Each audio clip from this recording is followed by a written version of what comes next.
Gimana teman-teman, sudah tampak di layar share screen-nya? Sudah ya. Baik, kita mulai. Bismillahirrahmanirrahim. Assalamualaikum warahmatullahi wabarakatuh. Waalaikumsalam. Alhamdulillah. Alhamdulillahirabbil alamin wa bihi nasta'in ala umuri dunya waddin wassalatu wassalamu ala asrofil anbiya'i wal mursalin wa ala alihi wa sahbihi ajmain. Yang terhormat Ibu Dr. Eka Yunita, MPD, selaku dosen pengampu mata kuliah orientasi baru psikologi pendidikan, rekan-rekan rekan-rekan dari MTP Teknologi Pendidikan untuk jenjang S2 yang kami banggakan. Izin pada hari ini kami mempresentasikan kuliah yang agak unik ini ya, dengan model hybrid. Kita bisa sama-sama tatap muka, tapi jauh dari ibu dosen, tapi paling tidak ini menjadi suatu sarana yang membuat kita bisa belajar bersama dalam forum pembelajaran di orientasi baru psikologi pendidikan. Bapak dan Ibu yang kami hormati, izin pada pertemuan kali ini menyampaikan tema tentang pembelajaran berdiferensiasi, di mana ini kami angkat sebuah tema sebagai sebuah strategi untuk memenuhi kebutuhan belajar yang beragam di kelas. Anggota kelompok kami yaitu Pak Hafid Bahtiar di sebelah kiri, sebelah kanan Pak Hutomo Akviansa, dan saya sendiri Pak Hadi Ismail. Bapak Ibu, izin saya menyampaikan di awal presentasi ini sebuah gambaran ya, yang barangkali memang kita sudah sama-sama memahami tentang kondisi dan peran kita sebagai seorang pendidik ya, tentunya secara umum, bahwa di sini kita melihat gambaran sebuah situasi yang saya anggap ini seperti di kelas gitu ya. Ada seorang guru yang mengajarkan anak didiknya beberapa jenis hewan gitu ya. Di situ ada gajah, ada kancil, ada kelinci, ada penguin gitu ya. Ada orangutan, ada anjing di situ dan sebagainya. Dan semuanya memang kalau boleh kita kiaskan dengan kondisi di kelas, ini adalah kondisi dari ragam atau perbedaan-perbedaan anak kita yang memiliki latar belakang, keahlian, minat belajar yang berbeda. Dan tentunya mungkin ini menjadi suatu tantangan buat kita. Lalu si guru dalam hal ini kita lihat di situ mengatakan gitu ya, untuk sebuah seleksi yang adil, maka setiap orang akan diberikan tugas yang sama, diberikan ujian yang sama. Ujiannya berupa memanjat pohon gitu ya. Nah, kalau dilihat dari kondisi yang gambar ini gitu ya, boleh kita ilustrasikan bahwa tidak mungkin gitu ya, tidak mungkin seluruh hewan di sini akan melakukan hal yang sama. Mungkin kita lihat di situ kalau ada orang hutan paling bisa itu ya, paling juara lah dalam memanjat pohon. Tapi kalau boleh kita lihat di situ ada ikan gitu ya. Ikan tidak akan bisa sanggup memanjat pohon. Maka di sini bisa kita ambil gambaran bahwa tidak mungkin kita memberikan konsep atau ujian pembelajaran proses ya, ataupun produk yang akan dibuat dengan bentuk yang sama gitu ya. Nah, ini menjadi satu latar belakang awal bagaimana seorang guru harus mensikapi kondisi kelas yang beragam. Jadi apa yang seharusnya dilakukan guru atau dikatakan guru dalam mengukur kemampuan siswa? Nah, maka dalam hal ini kita tidak bisa membuat konsep ujian seperti tadi di hutan itu, seorang guru bilang silakan panjat pohon ujiannya itu. Maka dengan begitu tidak membuat suatu fasilitas pendidikan menjadi terlayani, semua keberagaman tidak bisa diakomodir. Nah, tentunya kita akan melihat bagaimana si guru ini berpikir untuk bisa memberikan kesempatan belajar sesuai dengan latar belakang anak, kemampuan anak, dan minat anak.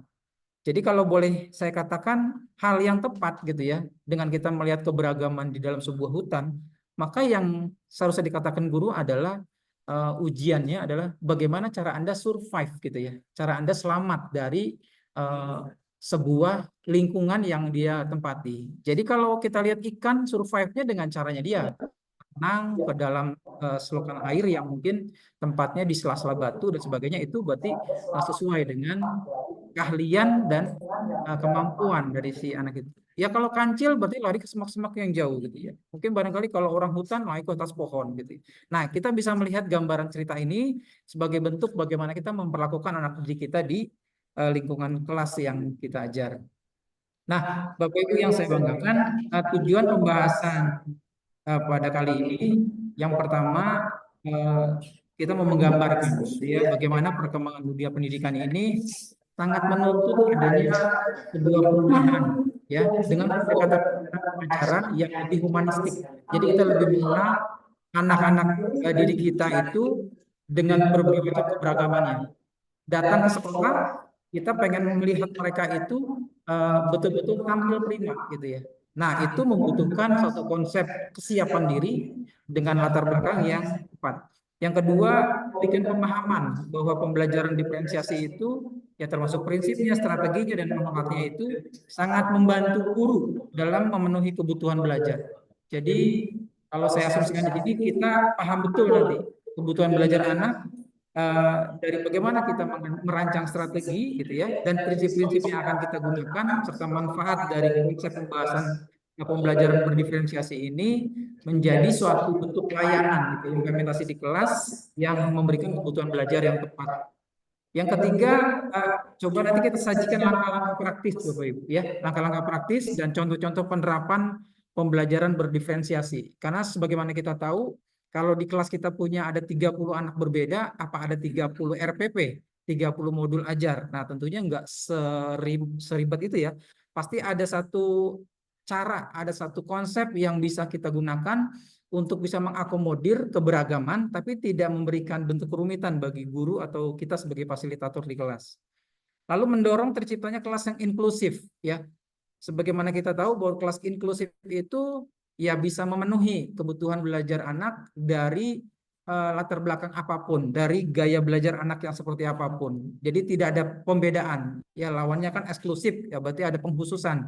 Maka inklusif setiap siswa bisa diterima dengan kondisi seperti apapun gitu ya. Bahkan anak yang ABK sekalipun bisa kita akomodir di dalam kelas selama kita mempersiapkan konsep-konsep belajar yang tepat. Yang terakhir, tujuan pembahasan kita di konsep ini adalah menyediakan saran ya, saran dan tentunya nanti digunakan sebagai pengambil kebijakan untuk bagaimana kita memikirkan ya sarana-sarana atau media pembelajaran apa yang akan kita gunakan dalam pembelajaran di kelas guna memenuhi kebutuhan belajar siswa. Apa itu pembelajaran berdiferensiasi? Ya, teman-teman mungkin sudah sangat familiar gitu ya dengan pembelajaran berdiferensiasi, yaitu secara khusus pembelajaran ini dikatakan sebagai bentuk upaya ya, upaya mengakomodir kebutuhan belajar murid, di mana guru akan memfasilitasi murid ya sesuai dengan kebutuhannya gitu ya. Anak butuh untuk mencerna informasi, mencerna ilmu. Maka kita pikirkan bagaimana konsep-konsep yang sederhana, mudah, bisa dipahami dan efektif gitu mereka terapkan dalam kehidupannya sebagai sebentuk pengetahuan baru yang mereka akan terima.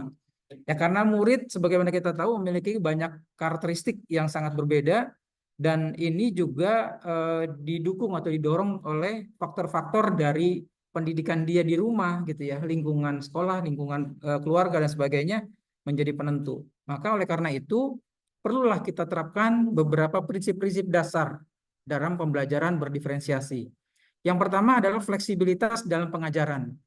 Fleksibilitas dalam pengajaran ini menuntut Bapak Ibu ya, menuntut kita semua untuk bisa menyesuaikan konsep-konsep perencanaan di pembelajaran.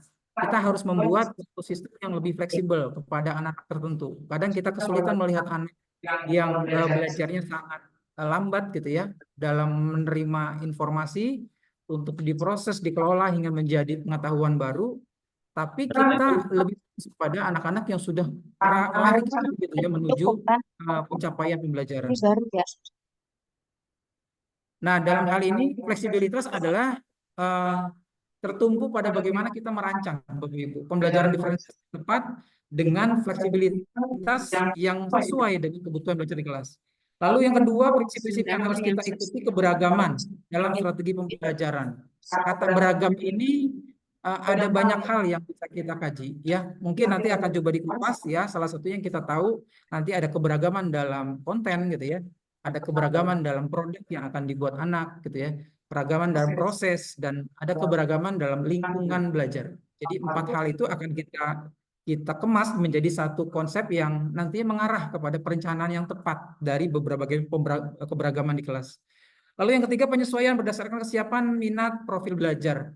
Bapak Ibu yang kami banggakan, kami hormati bahwa kesiapan minat profil belajar ini sangat penting menjadi poin utama di mana kita memulai proses pembelajaran.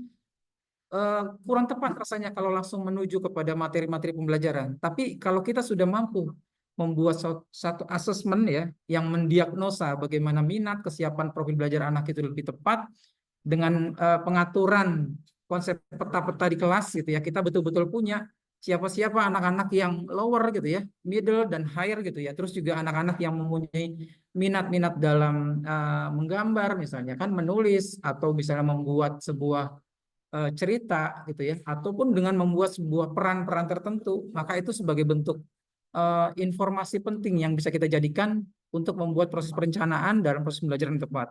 Nah, profil belajar siswa di sini menggambarkan status siswa gitu ya. Saya anggap ini menjadi informasi. Biasanya guru BK yang punya ini gitu, di mana anak ini punya status data-data yang terinci Bapak Ibu. Latar belakang keluarganya seperti apa, ayah ibunya seperti apa gitu ya, rumah tinggalnya di mana gitu ya, termasuk sekolah sebelum masuk ke tingkat yang sekarang ada di tatanan seperti apa gitu. Jadi maka ini akan menjadi informasi tambahan bagaimana kita melakukan penyesuaian dalam proses pembelajaran berdiferensiasi. Penggunaan penilaian formatif, sebagaimana kita tahu di Permendikbud nomor 21 ya tahun 2022, memang penilaian di kurikulum Merdeka itu hanya ada dua, Bapak Ibu, sumatif dan formatif. Nah, penilaian formatif ini bisa kita lakukan sesering mungkin, seefektif mungkin untuk bisa menggali ya. Katakan kita bertanya kepada siswa gitu ya, cita-cita kalian itu nanti ke depan mau jadi apa? Dari dia menyebutkan sebuah kalimat mimpinya, cita-citanya, dia akan memberikan gambaran tentang apa minatnya dia kepada bidang yang mana. Nah, itu bisa kita lihat nanti sebagai bentuk penilaian formatif. Jadi penilaian formatif kan sifatnya dalam proses, Bapak ya, proses pembelajaran di awal ataupun di tengah gitu, sehingga kita dapat memperoleh informasi-informasi yang tepat. Anak ini gaya belajarnya yang auditori misalnya, atau yang visual, atau yang kinestetik. Itu biasanya dari mimpi mereka saja udah ketahuan. Pak, saya sukanya olahraga, Pak, pengen jadi atlet. Ya berarti ketahuan. Ini anak-anak kinestetik nih gitu ya. Terus dalam prosesnya barangkali dia ada sisi auditorinya nanti yang bisa disentuh. Lalu yang kelima, pemilihan lingkungan belajar yang kondusif. Ini lagi-lagi sekarang kita tahunya biasanya diferensiasi itu 3, konten, produk, dan proses. Tapi lingkungan belajar pun bisa kita kondisikan Bapak Ibu. Setiap anak mungkin ada yang cocok belajar di luar ya, ada yang cocok belajar di dalam, atau belajar di lingkungan-lingkungan terkhusus misalnya yang mereka sukai, ya itu akan memberikan dampak juga terhadap proses perkembangan belajar. Lalu yang terakhir, peningkatan otonomi siswa. Ini adalah satu upaya kita memberikan kesempatan kepada anak untuk bisa menyesuaikan proses belajar. Jadi anak yang mungkin kemampuannya lebih cepat menangkap, dia akan maju lebih cepat. Pemberian otonomi ini akan membuat mereka lebih punya daya saing, Bapak Ibu, lebih punya kemampuan untuk mengatur manajemen dirinya sendiri, baik waktunya, konsep belajarnya gitu ya. Nah, itu semua diatur sehingga kita berikan mereka yang mau maju cepat, monggo silakan. Tapi yang masih terbata-bata nanti akan ada pendampingan dari Bapak Ibu sebagai bentuk upaya kita melaksanakan proses pembelajaran berdiferensiasi. Baik, saya rasa mungkin untuk slide berikutnya akan dilanjutkan oleh Pak Afid ya, Pak Afid sebagai kedua. Monggo Pak Afid silakan. Terima kasih Pak Adi. Ibu dosen izin melanjutkan ya. Bapak Ibu yang terhormat, izin melanjutkan. Dalam pembelajaran informasi, beberapa teori kecerdasan majemuk ya, ini dikatakan oleh Howard Gardner, di mana kecerdasan bukanlah suatu kemampuan tumbuh yang dapat diukur, tapi hanya melalui tes IQ, melainkan terdiri dari beberapa jenis kecerdasan yang berbeda. Gardner ini mengidentifikasi bahwa setiap individu memiliki kombinasi unik berbagai kecerdasan.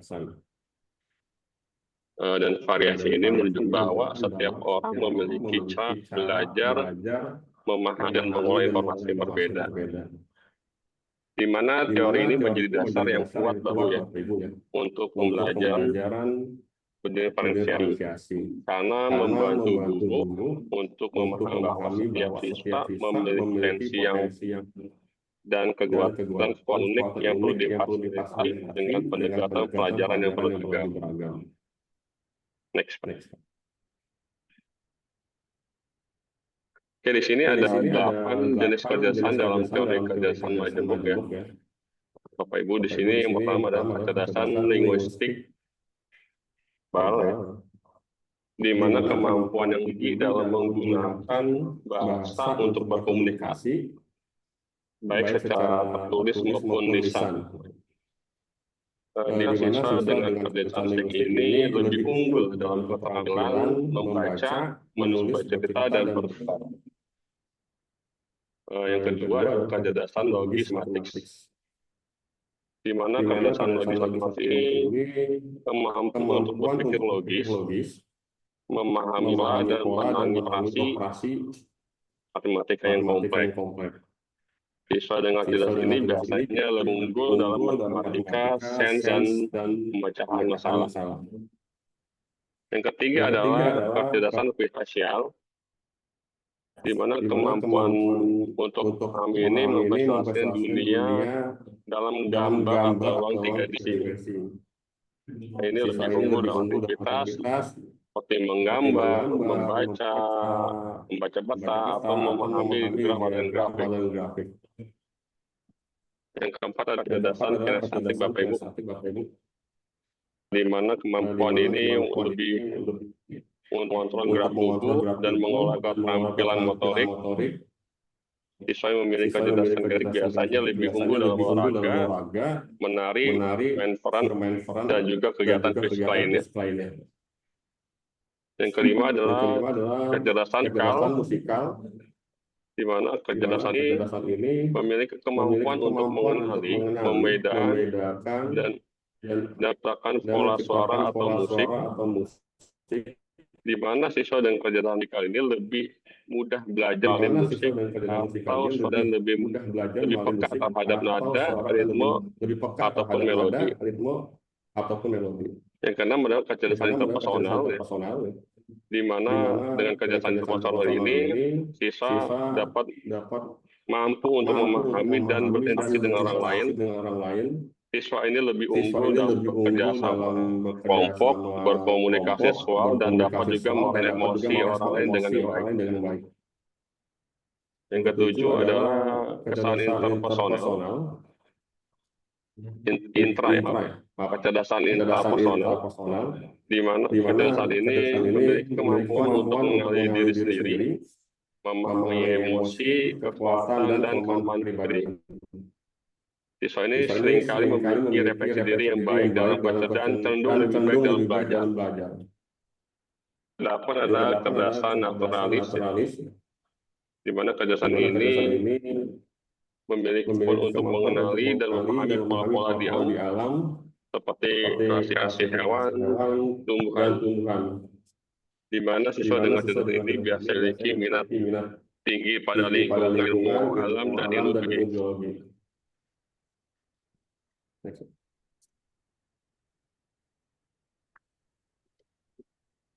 Oke, di sini yang selanjutnya adalah penerapan teori kecerdasan majemuk dalam pembelajaran berdiferensiasi. Dengan memahami bahwa siswa memiliki berbagai jenis kecerdasan dan guru dapat merancang pembelajaran lebih bervariasi dan inklusif. Teori ini juga mendorong guru untuk memberikan kegiatan yang menggabung berbagai jenis kecerdasan agar siswa dapat merasakan cara belajar lebih efektif bagi mereka. Dengan demikian, pembelajaran berinteraksi membantu menciptakan lingkungan belajar yang memberdayakan, menghargai keanekaragaman, memaksimalkan potensi unik dari setiap siswa. Nah, ini misalkan ketika guru mengajar suatu konsep, guru bisa menawarkan beberapa pilihan cara belajar.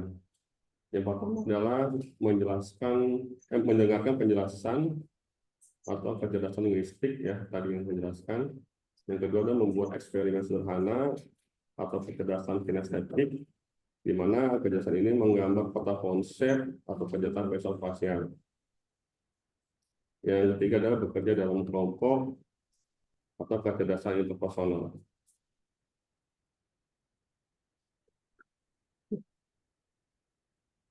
Jadi di sini ada beberapa teori belajar yang diberikan oleh Vygotsky, di mana konsep utama dalam teori ini adalah zona perkembangan proksimal atau zona proximal development atau ZPD, yang mengacu dalam rentang tugas atau kemampuan yang masih di luar jangkauan siswa untuk diselesaikan secara mandiri. Namun dalam capaiannya, Bapak Ibu, dengan bantuan atau bimbingan orang lain seperti guru ataupun teman sebaya. Kayak di mana zona di sini ada zona perkembangan proksimal ZPD ya, di mana zona ini berkemampuan untuk dapat dilakukan sendiri oleh siswa dan kemampuan yang tidak dapat dicapai bahkan dengan bantuan. Di mana ZPD ini menyangkut keterampilan atau pengetahuan yang sedang dalam proses untuk dikuasai oleh siswa. Dan ini dapat dicapai melalui bantuan atau interaksi sosial, biasanya kita sebut scaffolding atau pembimbingan secara bertahap. Yang kedua adalah implikasi ZPD dalam pembelajaran berdiferensi. Yang pertama adalah memberikan dukungan sesuai dengan kebutuhan siswa. Jadi prinsip ZPD ini memungkinkan guru untuk memberikan tingkat dukungan yang sesuai dengan kebutuhan siswa. Dalam pembelajaran berdiferensi, guru perlu mengidentifikasi tingkat perkembangan setiap siswa untuk memahami kapan mereka membutuhkan bantuan atau kapan mereka sudah bisa belajar lebih mandiri.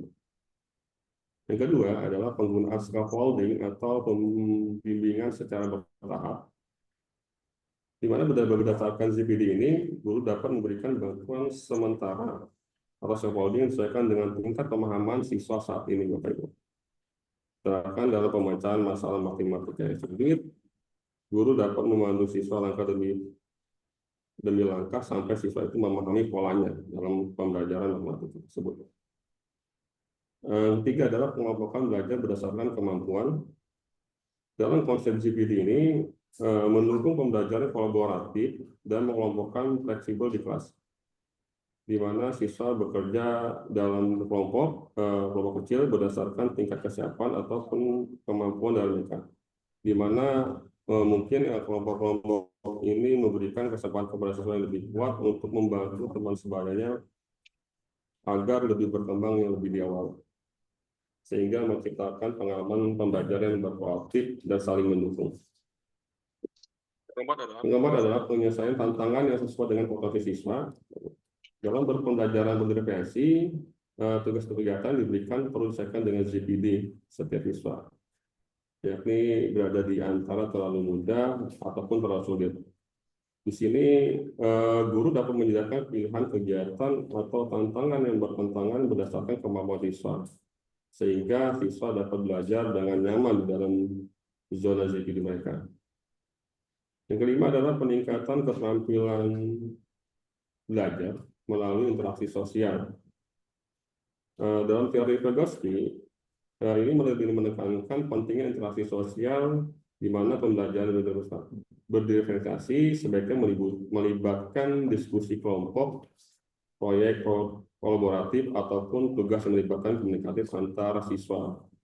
Hal ini memungkinkan siswa untuk membangun keterampilan baru, Bapak Ibu, ya, untuk mengembangkan pemahaman lebih dalam atau memperluas ZPD mereka melalui bimbingan guru ataupun bantuan dari teman. Selanjutnya di sini ada teori konstruktivisme oleh Steinfeld. Ya, di mana pendekatan konstruktif ini sendiri lebih memiliki dasar prinsip, yaitu semua pengetahuan yang dibangun dikonstruksikan dan bukan dipersepsi secara langsung oleh indera pendengaran, penglihatan, dan juga perabaan, sebagaimana yang diajukan kaum realis pada umumnya. Konstruktif ini memandang belajar lebih dari sekedar menerima dan transfer informasi dari guru. Lebih dari itu, pembelajaran merupakan konstruktif pemikiran dan pengetahuan yang bersifat aktif personal. Dalam pendekatan kosong ini lebih memiliki dasar prinsip Bapak Ibu ya, yaitu dengan semua pengetahuan yang dibangun atau dikonstruksikan dan bukan diadopsi secara langsung oleh pendengaran pengetahuan. Sebagaimana yang dihasilkan kaum realis pada umumnya. Konteks ini memandang belajar lebih dari sekedar penerimaan transfer informasi dan guru atau teks. Biasanya lebih dari itu pembelajaran melalui pemikiran pengetahuan yang lebih bersifat aktif dan personal. Oke, lanjut. Oke, selanjutnya ada teori motivasi oleh Carol Dweck atau growth mindset. Di mana Carol Dweck memperkenalkan konsep growth mindset, yaitu pandangan bahwa kecerdasan seseorang dikembangkan melalui usaha dan pembelajaran lebih terus-menerus. Dalam pendekatan ini biasanya sesuai dengan pembelajaran diferensiasi, yang berusaha menumbuhkan motivasi belajar sehingga sesuai dengan minat dan kebutuhan, sehingga mereka lebih percaya diri dalam mengembangkan potensi mereka. Dweck sendiri itu menjelaskan bagaimana pandangan kita terhadap tentang teori diri untuk mengaruhi motivasi dan pencapaian dan perkembangan kita. Oleh karena itu, orang dengan teori ini lebih cenderung menghindari tantangan dan menganggap kegagalan sebagai ketidakmampuan. Di sisi lain, orang dengan teori ini lebih berkembang melihat tantangan sebagai peluang untuk belajar dan berkembang, dan mereka melihat kegagalan sebagai langkah menuju kesuksesan. Oke, untuk selanjutnya dilanjutkan oleh Pak Mutomo. Kami silakan. Terima kasih Pak Hafid, izin melanjutkan. Kemudian saya akan menjelaskan mengenai kontekstual ayat Al-Quran dalam pembelajaran berdiferensiasi. Di sini ada Al-Baqarah ayat 286 yang bunyinya la yukallifullahu nafsan illa wus'aha laha ma kasabat wa 'alaiha ma kasabat. Artinya Allah tidak membebani seseorang melainkan sesuai dengan kesanggupannya. Ia mendapat pahala dari kebajikan yang diusahakannya dan ia mendapat siksa dari kejahatan yang dikerjakannya. Lalu apa hubungannya dengan pembelajaran berdiferensiasi? Jadi ayat ini menyatakan bahwa Allah memberikan beban kepada setiap orang sesuai dengan kapasitas atau kemampuannya. Jadi dalam konteks pembelajaran berdiferensiasi mengisyaratkan pentingnya menyesuaikan beban atau tingkat kesulitan pelajaran dengan kemampuan masing-masing siswa. Jadi guru diharapkan memahami bahwa setiap siswa memiliki kapasitas yang berbeda dan membutuhkan pendekatan yang sesuai dengan tingkat kemampuan mereka. Next Pak. Kemudian ada At-Tin di surat At-Tin ayat keempat yang berbunyi laqad khalaqnal insana fi ahsani taqwim. Artinya sesungguhnya kami telah menciptakan manusia dalam bentuk yang sebaik-baiknya. Jadi apa hubungannya dengan pembelajaran diferensiasi? Jadi ayat ini menekankan bahwa manusia diciptakan dengan potensi dan kemampuan yang sangat baik namun berbeda-beda. Jadi dalam pembelajaran berdiferensiasi, konsep ini mengajak kita untuk menghargai keunikan dari setiap individu dan memberikan kesempatan bagi siswa untuk berkembang sesuai dengan bakat dan kemampuan mereka masing-masing. Kemudian ada surat Az-Zumar ayat ke-9 yang berbunyi qul hal yastawil ladzina ya'lamuna wal ladzina la ya'lamun innama tadzakkaru ulul albab. Artinya adalah katakanlah, adakah sama orang-orang yang mengetahui dengan orang-orang yang tidak mengetahui? Sesungguhnya hanya orang yang berakal sehat yang dapat menerima pelajaran. Lalu apa hubungannya dengan pembelajaran berdiferensiasi? Jadi ayat ini menekankan pentingnya ilmu pengetahuan dan perbedaan antara orang yang berilmu dengan yang tidak berilmu. Dengan kata lain, Allah mengarahkan umat manusia untuk menghargai pengetahuan dan berpikir kritis dalam hidup. Di kalimat terakhir dalam ayat ini artinya adalah sesungguhnya hanya orang yang berakal sehat yang dapat menerima pelajaran. Jadi itu menekankan pentingnya akal atau kecerdasan. Akal diberikan kepada manusia untuk membedakan mana yang benar, mana yang salah. Akal juga diberikan untuk memahami alam sekitar serta mendekatkan diri kepada Allah. Ilmu dalam Islam bukanlah sekedar hafalan, tapi hasil pemikiran yang mendalam dan pemahaman yang menghasilkan hikmah serta bermanfaat umat manusia. Jadi ayat ini sejalan dengan konsep konstruktivisme ya, yang menyatakan bahwa pengetahuan diperoleh bukan hanya dengan menerima informasi secara pasif, tapi bisa juga didapatkan dengan pengalaman dan pemikiran aktif. Nah, dalam konteks ayat ini, orang-orang yang menggunakan akal untuk memahami dunia di sekitarnya akan lebih mampu menerima pelajaran dan mencapai pemahaman yang lebih mendalam karena menggunakan akalnya. Kemudian ada surat An-Nahl ayat ke-78. Wallahu akhrajakum min butuni ummatikum la ta'lamuna syai'aw wa ja'ala lakumus sam'a wal absara wal af'idat la'allakum tashkurun. Artinya adalah, dan Allah mengeluarkan kamu dari perut ibumu dalam keadaan tidak mengetahui sesuatu apapun, dan Dia memberi kamu pendengaran, penglihatan dan hati agar kamu bersyukur. Maksudnya apa? Jadi ayat ini mengandung makna bahwa manusia lahir tanpa pengetahuan, tetapi memiliki potensi untuk bisa belajar melalui panca indera dan akal ini sejalan dan akal ya. Jadi ini sejalan dengan konstruktivisme yang memandang bahwa manusia belajar dari pengalaman dan interaksi dengan lingkungannya untuk membangun pengetahuan berdasarkan panca indera tadi. Kemudian ada alasan-alasan utama proses pembelajaran berdiferensiasi. Mengapa kita harus melakukan pembelajaran berdiferensiasi?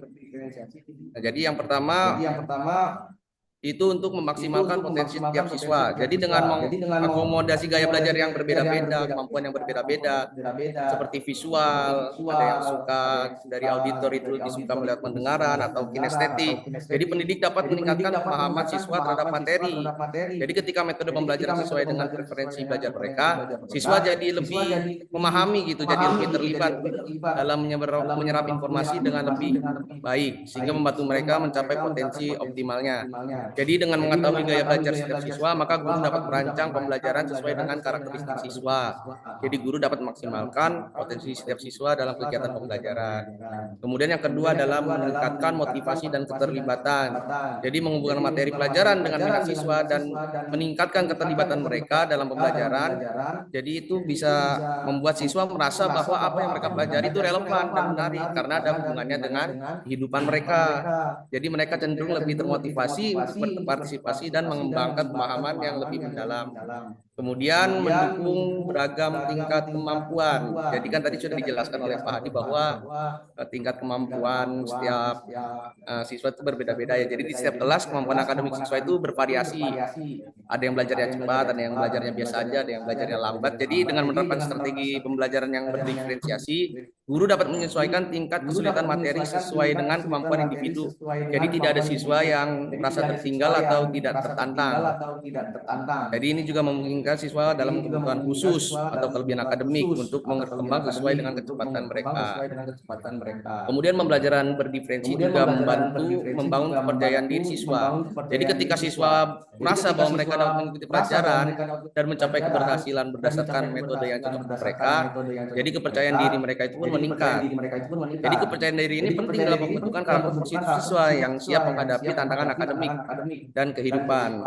Jadi orang tua juga bisa mempunyai peran ya, mempunyai peran terbesar dalam menumbuhkan self esteem atau rasa percaya diri anak agar menjadi individu yang percaya diri. Jadi self esteem atau rasa percaya diri itu adalah cara seorang anak berpikir dan merasakan segala sesuatu tentang dirinya. Apakah ia merasa dicintai, disayangi, dihargai, atau justru merasa diabaikan dan ditolak. Jadi perasaan inilah yang kemudian akan menentukan baik atau buruk perilakunya. Kemudian ada mendorong kemandirian dan kemampuan berpikir kritis. Jadi dengan menyesuaikan metode pembelajaran yang merangsang minat dan kemampuan unik siswa, mereka menjadi lebih termotivasi untuk belajar mandiri dan berpikir kritis. Jadi pendekatan yang sesuai juga mempersiapkan mereka untuk mengembangkan keterampilan yang penting dalam berpikir analitis dan memecahkan masalah yang berguna di berbagai aspek kehidupan ke depannya. Next. Jadi ini ada manfaat pembelajaran berdiferensi bagi siswa. Yang pertama ada dampak positif pada pencapaian akademik siswa. Jadi yang pertama adalah lebih mudah memahami materi. Kemudian lebih cepat menangkap konsep. Jadi kemudian ada membantu mencapai hasil belajar yang lebih baik dan konsisten. Siswa dapat belajar sesuai kecepatan mereka masing-masing dan membantu mengurangi kesenjangan antara siswa. Kemudian ada dampak positif motivasi belajar siswa. Jadi ada beberapa dampak positif pada motivasi belajar siswa. Yang pertama adalah siswa menjadi lebih termotivasi untuk belajar ketika metode pengajaran sesuai dengan minat dan preferensi mereka. Kemudian menjadikan proses belajar lebih menyenangkan dan relevan bagi mereka, lebih termotivasi untuk terlibat dan belajar secara aktif. Kemudian rasa percaya diri mereka tumbuh. Kepercayaan diri ini meningkatkan motivasi mereka untuk terus belajar dan berusaha baik di dalam maupun di luar kelas. Kemudian ada juga manfaat bagi guru. Jadi pembelajaran diferensi ini juga bermanfaat bagi guru. Yang pertama itu guru bisa menjadi lebih sadar. Ternyata siswa itu mempunyai keberagaman dan kemampuan yang berbeda-beda. Kemudian pembelajaran berdiferensiasi juga membuat guru itu menjadi lebih peka terhadap kebutuhan masing-masing siswa dan lebih tanggap dalam menyesuaikan pengajaran sesuai kebutuhan individu masing-masing siswa. Kemudian guru dapat merancang kurikulum yang lebih fleksibel dan relevan. Kemudian guru dapat membuat materi yang menarik dan mudah dipahami oleh siswa.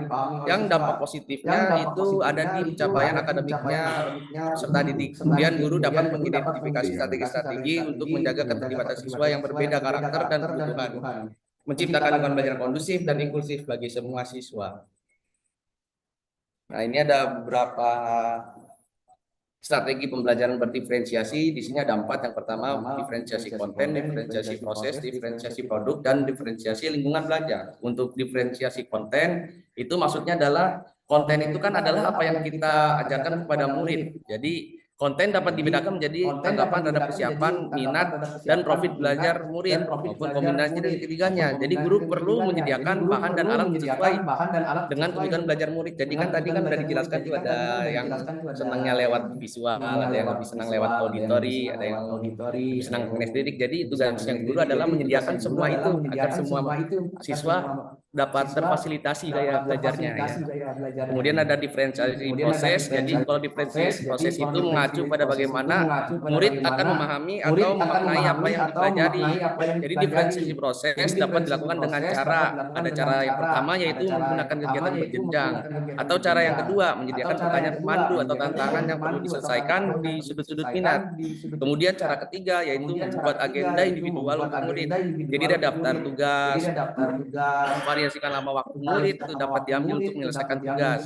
Dan yang cara keempat yaitu mengembangkan kegiatan bervariasi. Kemudian ada diferensiasi produk. Nah, diferensiasi produk itu maksudnya apa? Maksudnya adalah hasil pekerjaan atau unjuk kerja yang harus ditunjukkan murid kepada kita itu bisa beragam ya, bisa berupa karangan, pidato, rekaman, diagram, atau sesuatu yang ada wujudnya. Jadi produk yang diberikan itu meliputi 2 hal. Yang pertama itu bisa memberikan tantangan dan keragaman atau variasi, dan yang kedua adalah memberikan murid pilihan. Terserah mereka tuh bagaimana mereka dapat mengekspresikan pembelajaran yang diinginkan. Kemudian yang keempat adalah diferensiasi lingkungan belajar. Jadi suasana yang belajar yang kondusif akan tercipta apabila didukung dengan suasana yang nyaman dan tentram di sekitar kelas atau sekolah. Jadi lokasi sekolah yang terlalu dekat dengan keramaian seperti dekat pasar atau dekat pinggiran jalan raya atau pabrik, itu bisa mengganggu konsentrasi siswa dalam belajar. Jadi tidak hanya persoalan bunyi atau bau tidak sedap juga dapat mengganggu konsentrasi siswa dalam belajar.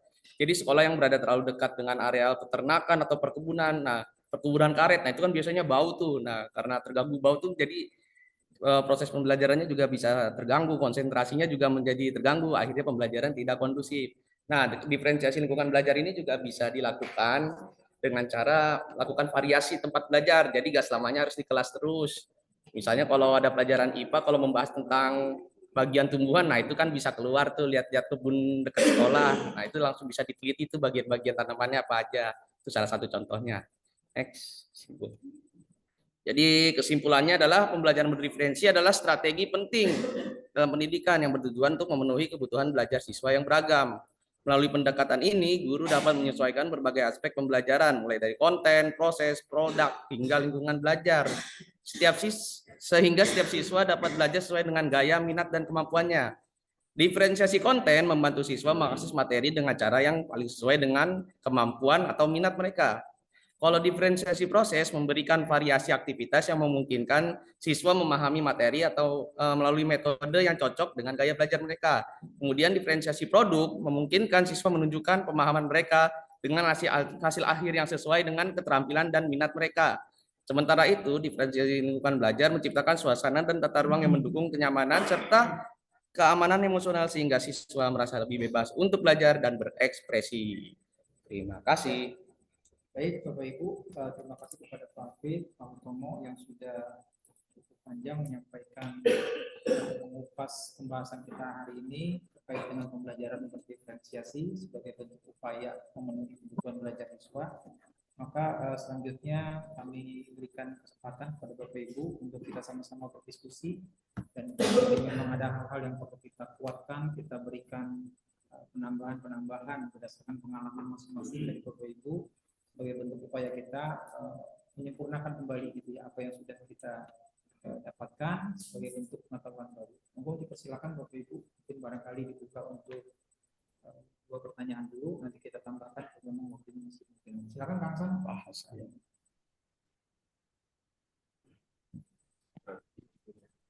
Baik, mohon izin Ibu Dr. Eka, mohon izin tim penyaji Kang Hadi dan kawan-kawan, Bapak Ibu, teman-teman sekalian. Ada satu yang ingin saya tanyakan, sederhana ini. Secara teori pembelajaran berdiferensiasi mungkin sangat mungkin dan sangat mudah untuk diterapkan, itu secara teori gitu. Tapi di dalam praktiknya itu nampaknya agak lumayan ya, agak rumit begitu ya. Kenapa? Ketika guru fokus pada 1-2 orang siswa, maka ada beberapa siswa yang tidak kita fokuskan. Gitu. Mengingat satu kelas kita mungkin tidak 5-6 orang, tidak seperti sekolahnya internasional misalnya, yang sekelas mungkin hanya ada 10 orang, gurunya mungkin ada 2 begitu.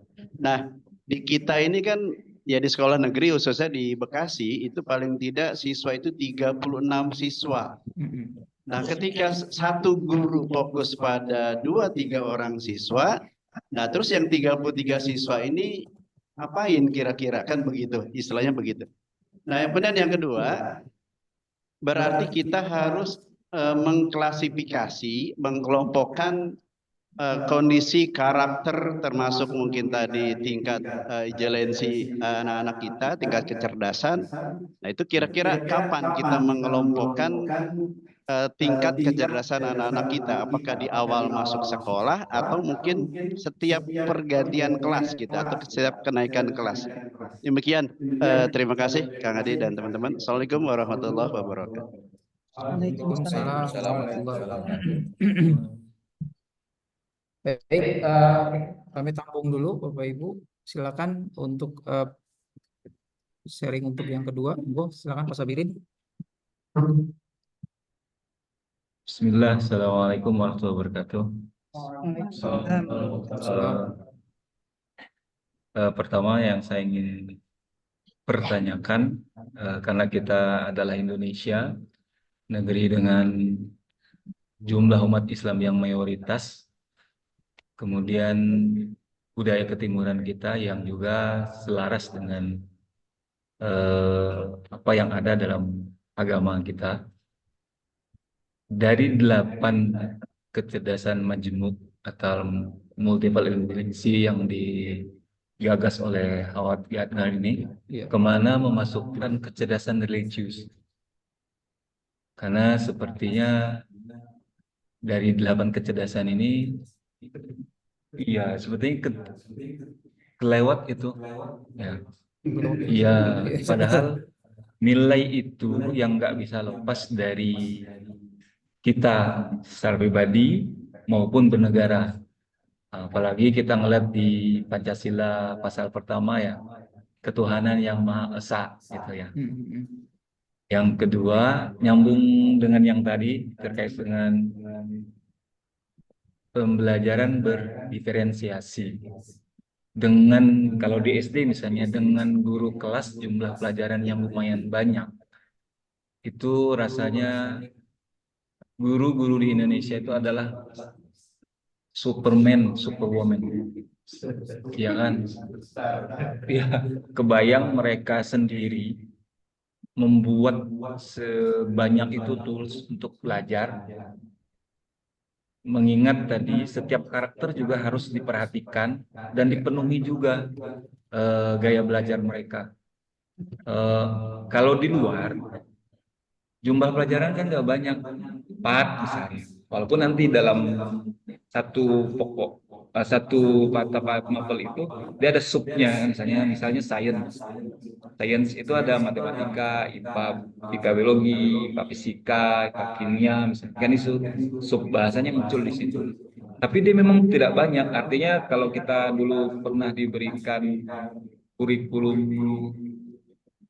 apa namanya sebelum merdeka, 2014. nah itu kan artinya kan satu buku ngerangkum banyak materi gitu ya. Ya. Itu mungkin sangat mungkin kalau pembelajaran berdiferensiasi ini kita aplikasikan, mengingat jumlah mapelnya nggak banyak, artinya guru sangat mudah untuk mengaplikasikannya daripada yang sekarang atau mungkin yang lainnya. Jadi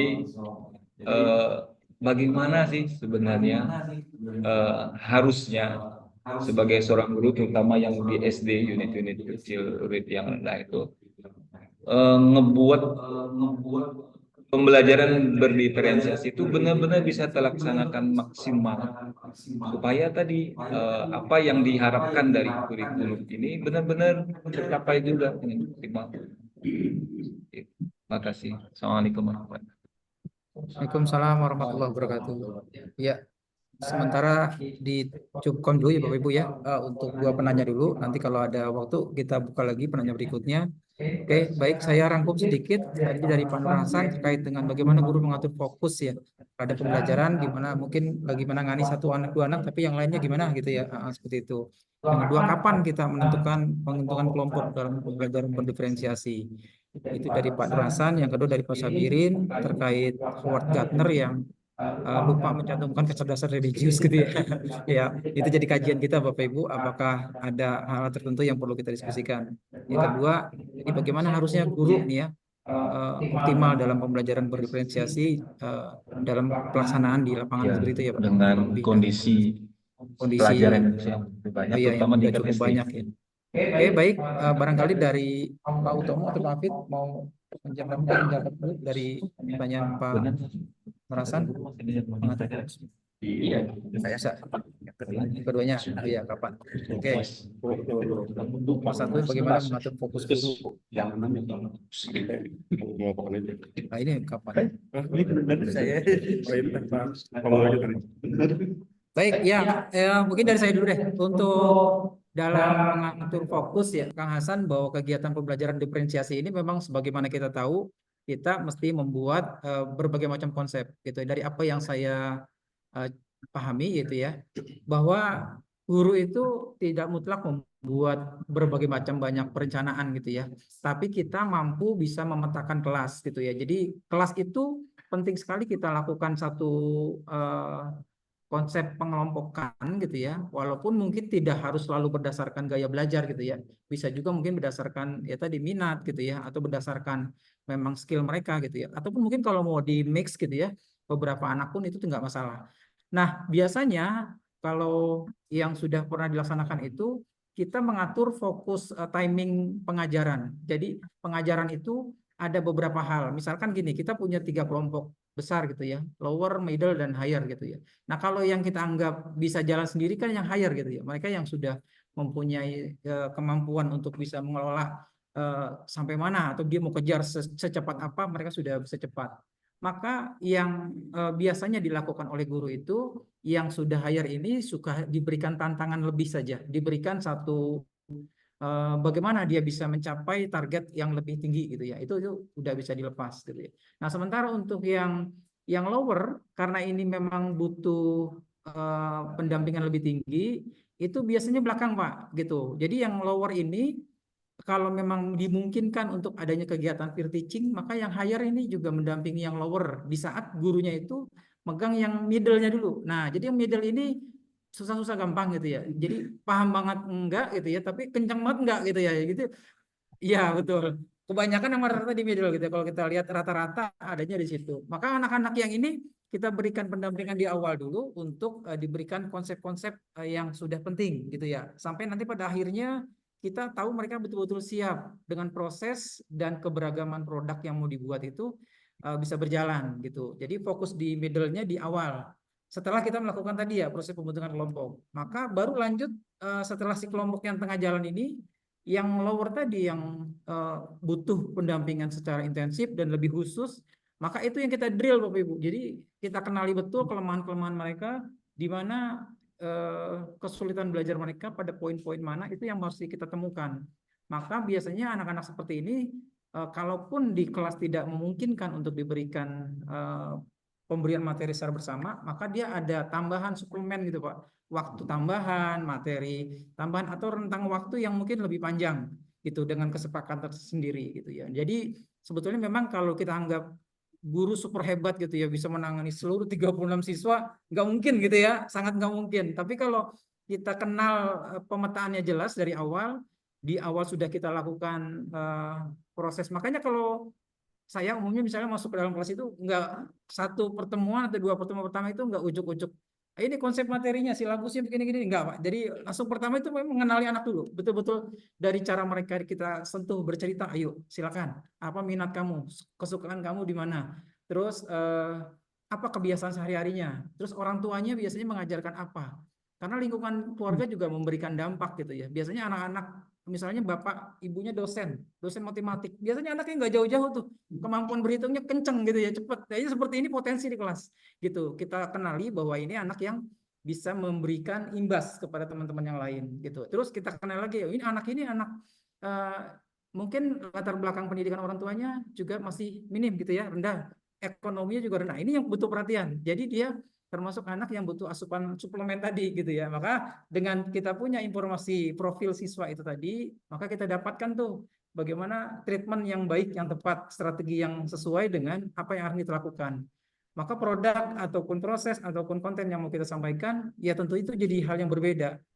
Jadi pembelajaran diferensiasi itu gurunya capek, betul ya. Capek di mana? Capek di persiapan, tapi di pelaksanaannya udah lebih ringan ya. Karena sudah terkelompok-kelompok masing-masing dengan konsep-konsep yang jelas. Lalu untuk Utomo disampaikan Ya, Pak. terima kasih Pak Adi. Jadi mohon dikoreksi ya kalau salah ya. Mohon dikoreksi. Jadi kapan kita melakukan pengelompokan kelas? Jadi bisa dengan dua cara. Yang pertama itu bisa melalui asesmen diagnostik ya. Nah, kalau asesmen diagnostik itu kan biasanya dilakukan ketika baru tahun ajaran yang baru atau semester baru. Nah, itu biasanya dilakukan oleh guru BK. Kita bisa bekerja sama dengan guru BK untuk mengetahui profil belajar mereka. Atau mungkin cara yang kedua yang bisa kita lakukan sebagai guru mata pelajaran, itu kita bisa melakukan asesmen awal di setiap tujuan pembelajaran yang baru. Contohnya misalnya kan saya tujuan pembelajarannya, saya guru pendidikan Pancasila ada 3 nih semester ini. Yang pertama itu ada sejarah Pancasila, yang kedua itu ada mengamalkan Pancasila dalam kehidupan sehari-hari, yang ketiga itu ada norma. Jadi apakah semua siswa itu menguasai, kalau satu menguasai apakah menguasai tiga-tiganya kan belum tentu. Mungkin ada yang jago di bagian norma dalam kehidupan sehari-hari atau ada yang sudah mahir dalam sejarah Pancasila. Jadi setiap tujuan pembelajaran yang baru itu harus dilakukan asesmen awal dulu. Nah, dari hasil asesmen tersebut kita bisa membentuk kelompok-kelompok yang dapat disesuaikan untuk pembelajaran kita. Itu bahasa. Mungkin ada tambahan dari Pak Afif. Saya Gimana Kang Hasan? Udah cukup ya? Ya udah, jadi tambahin lagi Pak, udah cukup. Izin menambahkan Pak Hadi. Oke, silakan. Baik, Assalamualaikum warahmatullahi wabarakatuh. Waalaikumsalam. Izin menambahkan mengenai pertanyaan Pak Nur Hasan tentang bagaimana mengklasifikasi mengenai belajar siswa. seperti yang tadi Pak Hutomo sebutkan bahwa dapat dilakukan dengan asesmen awal atau diagnostik awal. Biasanya bisa kalau di SD mungkin karena guru kelas ya Pak, jadi nggak guru mapel, jadi guru BK konseling itu dipegang juga dengan guru kelas. Jadi biasanya guru kelas melakukan diagnosis awal itu dengan melihat hasil belajar dari kelas yang sebelumnya, gitu. Jadi dari hasil rapot siswa yang sebelumnya, atau bisa juga dengan melakukan pendekatan pada guru yang sebelumnya. Gitu. Selain itu juga bisa dilakukan dengan tes wawancara kepada siswa. Jadi bisa secara langsung dengan tes lisan wawancara kepada setiap siswa di awal pembelajaran, atau bisa juga melakukan dengan tes tulis.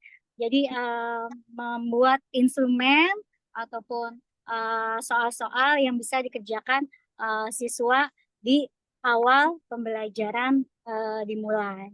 Itu saja Pak, sedikit tambahannya. Terima kasih. Wassalamualaikum warahmatullahi wabarakatuh.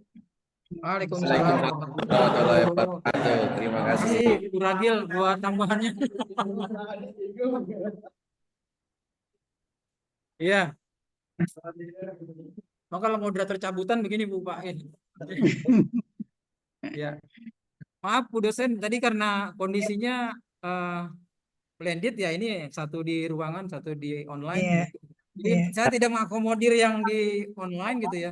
Karena di sini pada cerewet juga Bapak Ibu. Jadi jadi mau ngomong sama yang di sini nanti tapi nggak apa-apa. Biar sama-sama optimal saja. Itu saya lanjutkan sedikit menjawab tadi respon untuk dari Pak Sabirin ya, Bu dosen izin. Ya. Pak Fit. Oke. Tadi mungkin pertanyaan Pak Sabirin ya. Untuk kejelasan menjadi ada 8 gitu Pak, di mana mau tengah gitu kan untuk kejelasan gitu kan dikaitkan. Nah di sini pesan ini kaitkan dengan diksi spiritual manusia ya, dalam rangka kejelasan menjadi. Nah di sini kejelasan religius memang tidak bisa disebutkan Pak Sabirin ya, Bapak Ibu disebutkan sebagai salah satu dari 8 kejelasan tersebut. Namun kecerdasan ini dapat dikaitkan atau diintegrasikan dengan beberapa kecerdasan tergantung konteksnya. Mungkin di sini memungkinkan kalau nggak ada namanya kita, jadi saya bahas ada kecerdasan nasional ya, di mana mungkin nanti dikaitkan kecerdasan religius dilibatkan refleksi diri ya, kita bisa beribadah, kita bisa zikir, di mana aman tentang hidup hubungan kita dengan Tuhan atau spiritual. Nah di sini mungkin ada pada contoh seseorang yang memahami dan mendalami keimanan serta mampu menerapkan dalam kehidupan sehari. Nah itu adalah bisa dijadikan dengan kejelasan personal. Di yang kedua adalah kita bisa mengaitkan Pak Sabirin ya di sini dengan kesan interpersonal. Memang di ada beberapa banyak aspek dari religius, kita bisa dengan aspek keagamaan ya, di mana kita bisa mengangkat hubungan dengan orang lain. Ya, biasanya kita empati, ada kasih sayang dan kerjasama.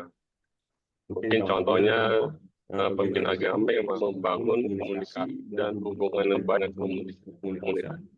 Dan juga banyak beberapa penjelasan yang kita dapatkan dengan kecerdasan lainnya. Itu mungkin jawabannya. Terus selanjutnya bagaimana seorang guru ya, untuk membuat pelajaran referensi yang lebih minimal. Kayak di sini tadi di awal mungkin dijelaskan sama Pak Hadi ya, bahwa pembelajaran referensi adalah pendekatan yang menyesuaikan pembelajaran berdasarkan kebutuhan, minat dan kemampuan siswa. Nah, di mana guru dapat mengoptimalkan atau memaksimalkan pembelajaran referensi mungkin dan yang pertama adalah mengenali keadaan siswa. Di mana yang kita lakukan adalah melakukan diagnosis awal untuk mengetahui kemampuan gaya belajar, minat dan melalui angket wawancara ataupun observasi. Nah, biasanya digunakan data asesmen formatif untuk memahami setiap kemampuan dari siswa. Yang kedua, mungkin kita melanjutkan pembelajaran fleksibel, Pak. Kita bisa memanfaatkan ini untuk langkah kita tetapkan tujuan dulu, tujuan yang berbeda oleh tiap soal berdasarkan kemampuan masing-masing. Karena memang siswa ini memiliki kemampuan beda dalam menangkap, dan mungkin di situ tadi kita bisa merancang nih goalsnya kemana. Ya kan, pada saat kita melakukan tujuan pembelajaran, ya setiap siswa itu lebih memahami. Ya, intinya kita melakukan suatu hal yang berbeda, pembelajaran yang berbeda. Yang ketiga, mungkin bisa bukan membedakan sistem pembelajaran dalam pembelajaran diferensi ini. Yang pertama bisa kita kelompok berdasarkan kemampuan atau kelompok kecil berdasarkan tingkat kemampuan dari siswa. Yang kedua, mungkin beragam metode kombinasi ceramah, diskusi, eksperimen, ataupun pembelajaran basis proyek gitu. Mungkin lagi untuk selanjutnya kita bisa melakukan penilaian yang lebih beragam, Pak. Mungkin di sini kita bisa menggunakan penilaian formatif atau sumatif yang lebih fleksibel. Contohnya mungkin tes tulis, sebagai siswa dan kreatif untuk lainnya. Mungkin yang saya sampaikan, mungkin ada pesan dari Pak Hadi atau Pak Utomo, monggo dipersilakan, Pak. Ya, tambahan saja sedikit Pak Sabirin, kalau terkait dengan tadi kecerdasan religius ya, menurut saya dari 8 yang dicetuskan oleh Howard Gardner itu bisa kita jadikan sebagai bentuk kecerdasan secara menyeluruh ya. Contohnya misalnya kecerdasan linguistik gitu, itu kan menggunakan kata-kata secara efektif, baik dan baik lisan tertulis. Ya, kita dalam agama juga membaca Al-Fatihah saja kalau tidak betul, tidak benar, mungkin nilai kadar sholatnya juga masih dipertanyakan gitu ya. Maka ada beberapa hal-hal wajib yang kita anggap memang harus betul-betul sesuai dengan pelisanan. Lalu kecerdasan logika matematik gitu. Ada orang yang sholat gitu ya, baru 3 rakaat, bingung tadi udah berapa rakaat gitu ya. Jadi ya itu butuh kecerdasan bahwa kita memang harus memperhitungkan bahwa setiap rakaatnya sudah kita laksanakan setiap tahapannya sehingga nanti kita bisa menyelesaikan gitu ya bentuk rangkaian sholat itu sesuai dengan perhitungan jumlah rakaatnya. Itu menurut saya juga agak simpel tapi kadang-kadang suka terkecoh gitu. Maka orang-orang dengan kecerdasan tertentu gitu yang logis matematisnya bagus ya mungkin lebih peka gitu terhadap hitungan-hitungan yang sesuai dengan nilai agama. Lalu visual spasial gitu ya, manipulasi ruang, gambar gitu ya. Desain-desain seni dalam bentuk-bentuk nilai keagamaan itu juga dinilai Bapak Ibu ya. Mungkin orang-orang yang punya kemampuan menulis kaligrafi gitu ya, ataupun hal-hal indah dalam melantunkan ilmu pengetahuan gitu ya, itu juga menjadi satu bagian dari kecerdasan visual spasial. Lalu jasmani, musikal gitu ya, interpersonal dan intrapersonal. Itu juga semua kecerdasan-kecerdasan yang lingkupnya sudah tertanam di dalam diri seorang muslim. Jadi saya rasa mungkin kayak intrapersonal bahwa diri kita memiliki adab-adab yang baik sebagai seorang muslim. Maka adab-adab seperti itulah yang kita harap sebagai bentuk kecerdasan dalam diri kita untuk berkomunikasi atau misalnya melakukan hubungan dengan orang lain. Gitu. Terus juga naturalis, bagaimana kita melihat alam ini menjadi bagian dari pembelajaran yang perlu kita syukuri. Gitu. Maka saya rasa kecerdasan religius ini sudah menyeluruh. Jadi Howard Gardner ini merangkum membagi poin-poinnya, tapi kita punya satu kecerdasan religius yang udah melingkupi dari 8 bagian ini. Gitu. Saya rasa itu Pak Sabirin, insya Allah kalau bisa ini terjawab. Bu dosen izin ini sudah sholat, udah azan zuhur, saya lanjutkan termin berikutnya atau dicukupkan Bu? Masih Saya kira Bu. dicukupkan saja ya. Saya kira dicukupkan saja karena Mas zuhur ya. Jadi saya berikan ini ya ulasannya. Saya sangat mengapresiasi ini kelompok ini sangat bagus ya. Juga diskusinya juga bagus, isinya juga bagus, cukup lengkap. Tadi cuma ketinggalan satu, spiritual intelligence, betul ya. Jadi Howard Gardner memang menemukan 8 kecerdasan. Tapi kemudian ada lagi ahli lain yang menemukan yaitu spiritual intelligence itu disampaikan oleh Dana Zohar ya.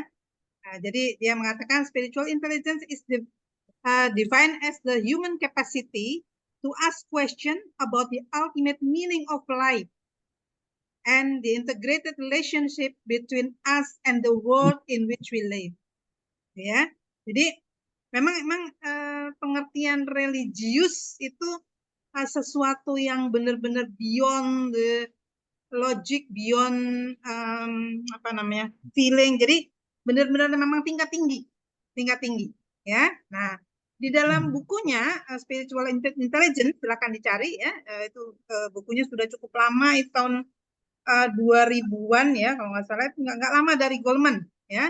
Kalau Goleman menemukan emotional quotient ya, emotion quotient, kecerdasan emosional ya. Kemudian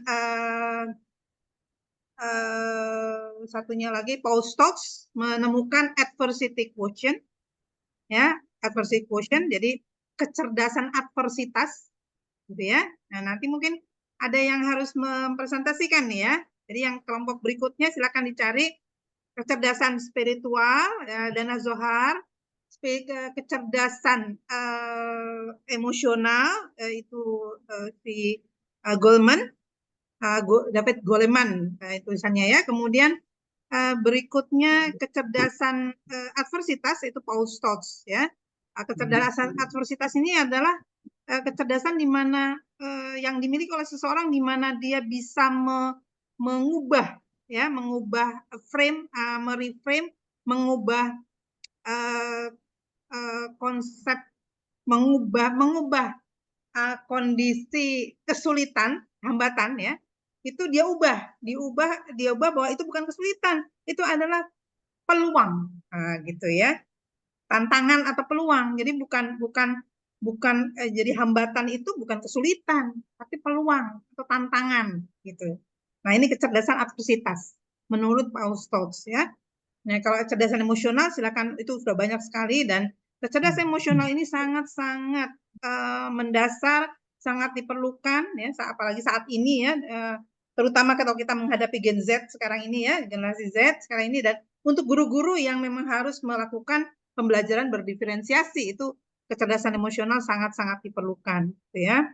Juga tadi kecerdasan adversitas, karena setiap kali kan tadi kan belum apa-apa kan, aduh anaknya kan nggak cuma 5, nggak cuma 10 ya kan, sekelas itu kan minimal 36, apalagi kalau Anda diajar di negeri 40 orang kan ya satu kelas gitu kan. Nah, ini gimana nih kan, selalu ada hambatan gitu kan, selalu ada kesulitan gitu kan. Nah, di sini letaknya kecerdasan adversitas gitu ya diperlukan, dan kecerdasan emosional. Juga kecerdasan spiritual tadi. Jadi kalau kecerdasan spiritual, si Dana Zohar itu menemukan bahwa adanya God spot. Jadi God spot itu ada satu titik di dalam otak kita gitu ya, di dalam otak itu di mana itu adalah seperti halnya celupan gitu. Jadi itulah yang membedakan orang religius dan tidak gitu. Jadi kalau saya baca Al-Qur'an gitu, ada yang disebut di situ sibghatullah ya. Silakan dicari ya, para ustadz nih, si Pak Sugeng, Pak Sugeng nih ya Pak. Jadi silakan dicari, ada sibghatullah gitu ya di dalam Al-Qur'an. Nah, itu artinya, maknanya saya tanyakan ke Ustadz tuh, itu namanya celupan Allah gitu ya. Disitulah Allah memberikan hidayah atau tidak memberikan hidayah sebenarnya. Seorang diberikan celupan, diberikan hidayah. Nah, itu yang kemudian oleh si Dana Zohar disebut sebagai God spot. Gitu ya. Itu sesuatu yang tidak bisa dijelaskan lah pokoknya gitu ya. Bahwa itu ada gitu. Titik itu ada. Jadi yang kalau orang-orang di barat itu kan yang namanya religius itu belum tentu Tuhan Allah gitu kan ya. Tuhannya mereka kan gak jelas gitu kan. Nah, pokoknya sesuatu kekuatan di luar diri kita gitu kan, yang menguasai kita gitu kan. Nah, itu mereka terjemahkannya bukan selalu Allah seperti halnya kita kan.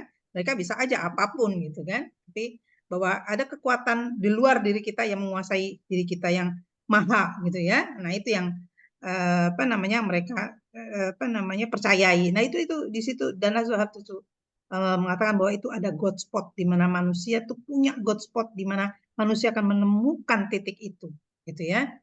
Gitu. Nah, silakan baca bukunya, browsing ya. Bukunya saya akan coba cari di perpustakaan saya apakah masih ada. Kadang-kadang soalnya buku saya itu dipinjemin gitu ya. Banyak dipinjam, jadi saya mesti cari dulu apakah masih ada gitu. Bukunya sudah lama, tahun 2000-an. nggak lama dari Goldman, gitu ya, nggak lama dari Goldman, nggak lama dari Paul Stotz, gitu ya, tahun 2000-an lah itu. Dana Zohar, pakai Z, Dana Zohar, gitu ya, silakan di browsing, cari. Baik, sampai di sini ada yang mau ditanyakan lagi? Saya melihat diskusinya cukup hangat ya, cukup bagus gitu ya, saling sharing ya, Bu Ragil dan jadi betul bukan cuma dari kelompok yang presentasi, tetapi kelompok lain pun bisa menambahkan ya, sharing pengalaman karena justru pengalaman ini yang kaya ya, karena pengalaman ini yang tidak bisa dibeli, yang tidak ada di buku gitu ya, pengalaman kita mengajar masing-masing. Dan yang perlu saya catat bahwa ketika kita sudah mendedikasikan diri kita sebagai pendidik, gitu ya, kita yakini bahwa mendidik dengan hati, ya, kita ikhlaskan, gitu ya, itu capeknya memang sekarang, ya, tetapi bahagianya nanti, gitu ya. Percayalah bahwa semua itu tidak akan hilang, ya, dan guru, ya, pendidik itu punya 3 tiket ke surga.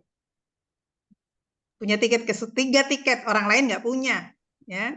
Manajer bank belum tentu punya 3 tiket. Guru punya 3 tiket. Apa tuh? Coba. Ayo, Pak Hasan. Apa tuh? 3 tiket ke surga. Yang lain nggak punya 3, Pak. Cuman pendidik, cuma guru. Gitu ya. Yang penting kita ikhlas. Ya, oke ya. 1 ya, apabila manusia meninggal maka habislah semua, ya, iya, maka terputuslah semua, kecuali ada 3 ya. 1 ilmu berat, amal zariah, oke. jariah, 2 ilmu yang bermanfaat ketika anak soleh ya mendoakan, ya. Oke, amal jariah. Oke, kalau kita cukup punya uang ya, dan itu sedekah mah kan, sedekah jariah kan nggak harus banyak ya, yang penting ikhlas gitu kan ya, kan apa namanya, nggak harus kita kaya dulu baru bisa bersedekah ya. Nah, tapi oke lah gitu ya, kalau dilihat dari ya orang lain mungkin bisa sampai bikin masjid ya, beramalnya, bersodakohnya gitu ya. Kita mungkin ya kecil-kecil ya, yang mungkin Jumat ya, Jumat barokah cuma sampai situ aja ya, yang lainnya masjid, yang kita cukup masjid. Nah, kedua ya, ilmu yang bermanfaat. Ini ilmu yang bermanfaat kita punya ya, karena kita guru, karena kita pendidik ya, kita sharing ya, dan ilmu kita, kalau ilmu kita itu bermanfaat sampai anak-anak didik kita jadi orang sukses, nah itu amal jariah ya, jariah yang terus mengalir. Gitu ya, itu jadi jangan dikira kalau kita apa namanya amal jariah yang mengalir itu hanya kalau kita wakaf, tetapi kalau kita mengajarkan ilmu itu juga sama. Itu jariah yang mengalir terus. Ya, sepanjang ilmu itu bermanfaat, dimanfaatkan oleh si anak-anak murid kita itu. Gitu ya, dan dia membuat dia sukses. Itu apa namanya mengalir terus. Ketiga, ya, anak yang soleh ya. Nah, saya tanya nih kan, saya tanya Pak sama Ustadz gitu ya, rugi dong kalau yang punya anaknya cuma 1 atau bahkan nggak punya anak, gitu kan ya, ya nggak Pak? Siapa yang doain kan? Nah, anak saya cuma 1 gitu kan. Tapi ternyata ya, bukan hanya anak biologis gitu ya, tetapi anak-anak murid kita ya, mahasiswa kita yang mendapatkan manfaat ilmu dari kita, itu yang akan mendoakan kita nantinya juga. Jadi doanya sampai. Gitu ya. Nah, yang penting adalah kita ikhlas gitu ya. Kita sharing, kita ikhlas ya, mendidik mereka gitu ya. Jadi 3 tiket ke surga. Itulah apa namanya yang dimiliki oleh pendidik. Yang lain ya, manajer bank belum tentu kalau dia kan nggak punya murid ya kan, kecuali habis itu dia jadi dosen dan ikhlas gitu kan, gitu ya. Oke, jadi begitulah ya. Baik, jadi kita ikhlaskan ya, tadi bagus sekali itu tadi yang menjawab Pak siapa namanya tadi, Pak Hadi Ismail ya. yang sharing ininya. Pak Hadi. Pak Hadi, iya ya. Jadi Sama Pak seperti Ahdi. itu. Ya. Jadi memang kita capek di awal, capek persiapannya gitu. Tapi kalau kita laksanakan dengan ikhlas gitu ya, nggak ada capek. Capek itu akan terbalas di mana kalau anak-anak didik kita mencapai kesuksesan. Ya, yang bahagia bukan cuma anaknya tapi kita, ya kan? Kita sebagai pendidik. Baik, sampai sini Bapak Ibu sekalian. Itu saja.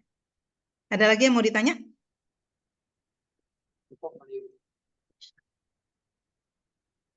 Cukup?